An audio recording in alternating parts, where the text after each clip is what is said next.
ഇടുക്കി പെരുവന്താനത്ത് കാട്ടാനയുടെ ആക്രമണത്തിൽ സ്ത്രീ കൊല്ലപ്പെട്ടു. കൊമ്പൻപാറ സ്വദേശി സോഫിയാണ് മരിച്ചത്. വീടിന് സമീപത്തെ അരുവിയിൽ കുളിക്കാൻ പോയപ്പോഴായിരുന്നു ആനയുടെ ആക്രമണം. മൃതദേഹം മാറ്റാൻ അനുവദിക്കാതെ നാട്ടുകാർ പ്രതിഷേധിക്കുകയാണ്.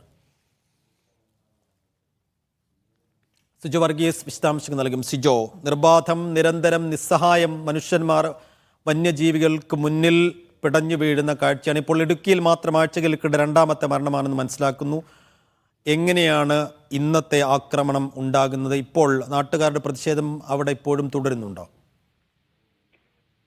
സൈഫുദ്ദീൻ ഇന്ന് വൈകിട്ട് 5:30 കൂടിയാണ് ഈ കാട്ടാന ആക്രമണം ഉണ്ടാകുന്നത്. കൊമ്പൻപാറ നെല്ലിവിള പുത്തൻ വീട്ടിൽ ഇസ്മായിലിന്റെ ഭാര്യ സോഫിയയാണ് കാട്ടാന ആക്രമണത്തിൽ ദാരുണമായി കൊല്ലപ്പെടുകയും ചെയ്തത്. കുളിക്കാനായി വീടിന് സമീപത്തെ അരുവിയിലേക്ക് പോയ സോഫിയയെ ആന ആക്രമിക്കുകയായിരുന്നു.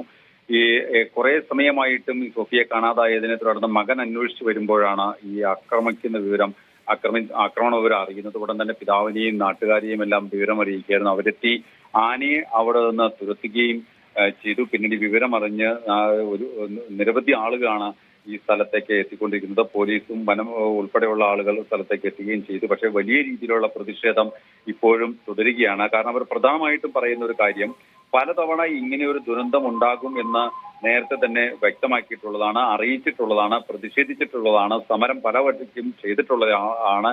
ഇക്കാര്യം വ്യക്തമായിട്ട് അധികൃതർക്ക് അറിയാവുന്നതുമാണ്. പരിഹാരമുണ്ടാകുമെന്ന് പറഞ്ഞ് അന്നൊക്കെ ഒഴിയുകയും ചെയ്തിട്ടുണ്ട്. ഇപ്പോൾ ഇതൊരു ജീവൻ നഷ്ടപ്പെട്ടിരിക്കുന്നു. കളക്ടർ സ്ഥലത്തെത്തി തുടർ നടപടികൾ സ്വീകരിക്കണമെന്ന് ആവശ്യപ്പെട്ടാണ് പ്രധാനമായും നാട്ടുകാരുടെ ഇപ്പോൾ ഈ പ്രതിഷേധം. മൃതദേഹം അവിടുന്ന് മാറ്റാൻ പോലും ഇതുവരെ അനുവദിച്ചിട്ടില്ല. പോലീസ് എത്തി അനുരഞ്ജന ചർച്ച നടത്തിയെങ്കിലും ഫലമുണ്ടായില്ല. എന്തായാലും കളക്ടർ എത്തണമെന്ന് ആവശ്യപ്പെട്ടുകൊണ്ടുള്ള പ്രതിഷേധം തുടരുകയാണ്. പ്രദേശവാസികളെല്ലാം ഈ ഭാഗത്ത് വ്യാപകമായി തടിച്ചുകൂടുകയും ചെയ്തിട്ടുണ്ട്. ഏതാനും നാളുകൾക്ക് മുമ്പാണ് ഈ TRT എസ്റ്റേറ്റ് ഭാഗത്ത് കാട്ടാനശല്യം രൂക്ഷമാണ് എന്നുള്ള രീതിയിൽ നാട്ടുകാരുടെ പ്രതിഷേധം ഉണ്ടായത്. എസ്റ്റേറ്റ് മേഖലയാണ്, റബ്ബർ തോട്ടമാണ്.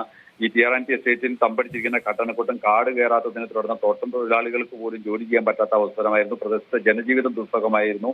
ഈ സാഹചര്യത്തിൽ ഇത്രമാത്രം പ്രശ്നം ഉണ്ടായിട്ട് പോലും ഒരു നടപടി സ്വീകരിക്കാൻ ഇതുവരെ കഴിഞ്ഞിട്ടില്ല. ഇപ്പോൾ വനത്തിൽ ചൂട് കൂടി ഉള്ളിലേക്ക് പോയ കാട്ടാനകളെല്ലാം തന്നെ നാട്ടിലേക്ക് ജനവാസ മേഖലയിലേക്കും തിരികെ ഇറങ്ങുന്ന ഒരു സാഹചര്യമാണ് ഉള്ളത്. ഇതിനെല്ലാം ശാശ്വതമായിട്ടൊരു പരിഹാരം ഉണ്ടാക്കണം എന്നാവശ്യപ്പെട്ടാണ് ഇപ്പോൾ ജനങ്ങളുടെ പ്രതിഷേധം തുടരുന്നത്. മൃതദേഹം ഇപ്പോഴും അവിടെ നിന്ന് മാറ്റിയിട്ടില്ല എന്ന് മനസ്സിലാക്കുകയാണ്. തങ്ങൾ ആവശ്യപ്പെടുന്ന കാര്യങ്ങളിൽ ഉറപ്പ് ലഭിച്ചാൽ മാത്രമേ മൃതദേഹം പോസ്റ്റ്മോർട്ടത്തിനോ അല്ലെങ്കിൽ ആശുപത്രിയിലേക്ക് കൊണ്ടുപോകാൻ സമ്മതിക്കുകയുള്ളൂ എന്നുള്ള നിലപാടിലാണ് നാട്ടുകാരെന്ന് മനസ്സിലാക്കുന്നു. സിജോ, ഈ മൃതദേഹത്തിൽ വലിയ തോതിലുള്ള പരിക്കുകളുണ്ടോ? ഗുരുതരമായിട്ടുള്ള പരിക്കുകൾ ഏറ്റിട്ടുണ്ട് എന്നാണ് നാട്ടുകാർ നൽകുന്ന ഒരു വിവരം. ഈ പ്രദേശം എന്ന് പറയുന്നത് വനാതിർത്തി പ്രദേശമാണ്. ഇടുക്കി, കോട്ടയം ജില്ലകളുടെ അതിർത്തി പ്രദേശമാണ്.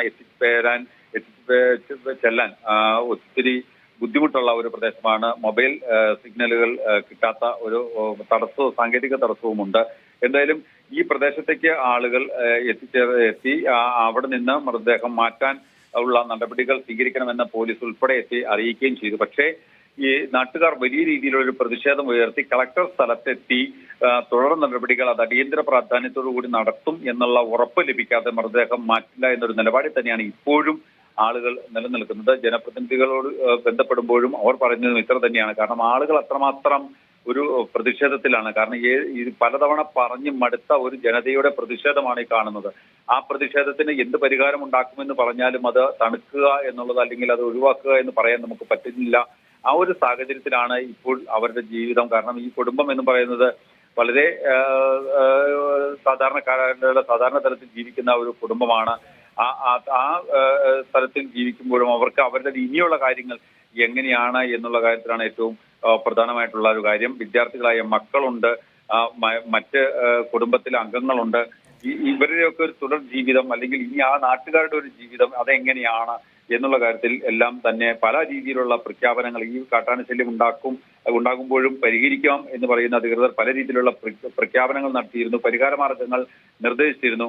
ഇതെല്ലാം ഒരു കടലാസിൽ ഒതുങ്ങിയിരിക്കുകയാണെന്നാണ് പ്രധാനമായും നാട്ടുകാരുടെ ആരോപണം. പ്രധാനമായും ഈ ജനവാസ മേഖലയുമായി ബന്ധപ്പെട്ട് 26ഓളം കാട്ടാനകൾ ആ ജനവാസ മേഖലയിൽ ഉണ്ട് എന്ന് നാട്ടുകാർ പറയുന്നുണ്ട്. 2 വർഷമായി നാട്ടുകാരുടെ പ്രതിഷേധം തുടരുകയാണ്. പറ്റി 2 വർഷമായിട്ടും ഇത്തരത്തിൽ വ്യാപകമായിട്ടുള്ള പ്രതിഷേധം തുടർന്നിട്ടും ഒരു പരിഹാരം ഉണ്ടായിട്ടില്ല എന്നുള്ളതാണ് ഏറ്റവും എടുത്തു പറയേണ്ട കാര്യം. കേവലം സാങ്കേതിക കാരണങ്ങൾ മാത്രം ഉന്നയിച്ചുകൊണ്ട് ഈ പരിഹാരം ഉണ്ടാക്കുന്നതിൽ കാലതാമസം ഉണ്ടാക്കുന്നു എന്നുള്ളതാണ് നാട്ടുകാരുടെ പ്രധാനമായിട്ടുള്ള ഒരു ആരോപണവും. കാട്ടാന ആക്രമണത്തിൽ വീണ്ടും ഇടുക്കിയിൽ ഒരാൾക്ക് കൂടി ജീവൻ നഷ്ടമാകുന്നു. 45 വയസ്സുള്ള മധ്യവയസ്കയായ സ്ത്രീയാണ് കാട്ടാനയുടെ ആക്രമണത്തിൽ കൊല്ലപ്പെട്ടത്. ഇന്ന് വൈകുന്നേരമാണ് സംഭവം ഉണ്ടാകുന്നത്. വിശദാംശങ്ങൾ നൽകിയത് സിജോ.